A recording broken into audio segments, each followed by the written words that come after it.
Sino ang naniniwala isang araw?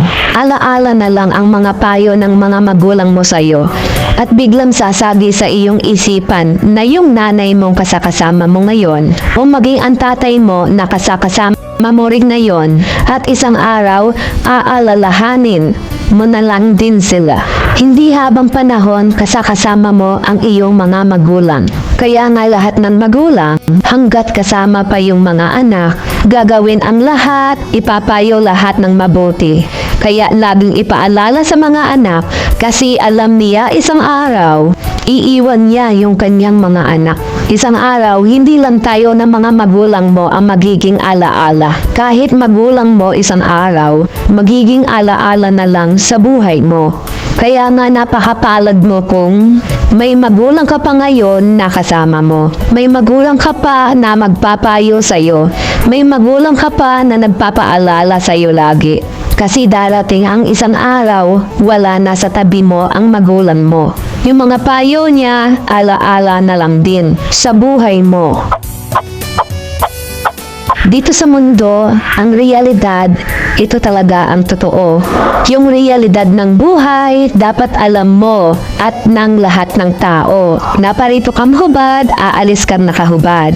Dumating kang nang hihina, dilisan kang mahina. Iniluwal kang walang salapi at mga bagay. Lilisan kang walang salapi at mga bagay. Ang una mong paligo, may naghugas sa'yo. Ang huli mong paligo, may maghuhugas sa'yo. Ito ang buhay, bakit labis ang malisya, ang inggit at pagkamuhi, ang galit at pagkabakasarili. Maging mabait sa lahat at gumawa ng kabutihan. May hangganan ang bawat oras natin sa mundo. Huwag sayangin sa walang kabuluhang bagay.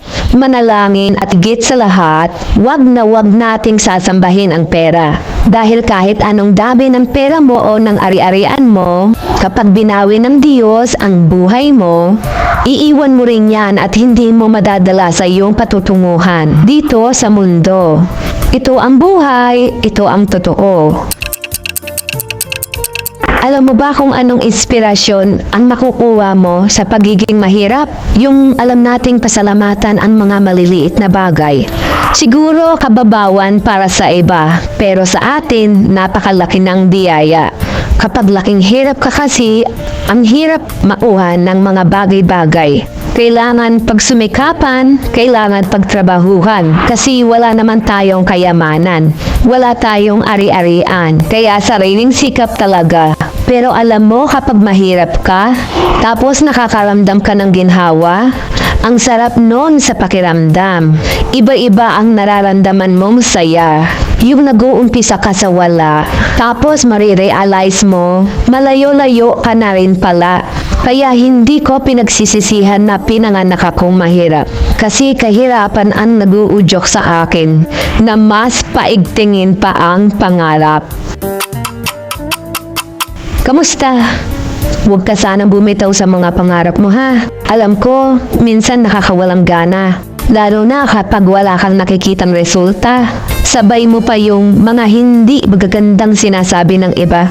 Sa mga pagkakataong isusuko mo na, titigil at hahayaan na lang mawala. Balikan mo lang ang dati mong rason. Bakit ka nga ba nananarap? Para sa pamilya, para makaahon at matupad ang mga pangarap mo? Gamitin mo ang mga iyan na inspirasyon. Ituloy mo lang kahit walang naniniwala. Ituloy mo lang kahit na pinagtatawanan ka ng iba. Ituloy mo lang kahit may humihila sa'yo pababa. Dahil sa dulo ng paghihirap, isang tao lang talaga ang magpapabago ng takbo ng buhay mo kung hindi ikaw. Tatandaan, walang ibang magbabayad ng utang mo. Walang ibang magtatayo ng magandang bahay para sa pamilya mo. Walang ibang bibili ng dream car mo. Walang ibang aaahon sa'yo sa kahirapan kung hindi ikaw. Kaya tuloy lang. Dahil ang mga pangarap mo, ikaw lang din ang makakatupad.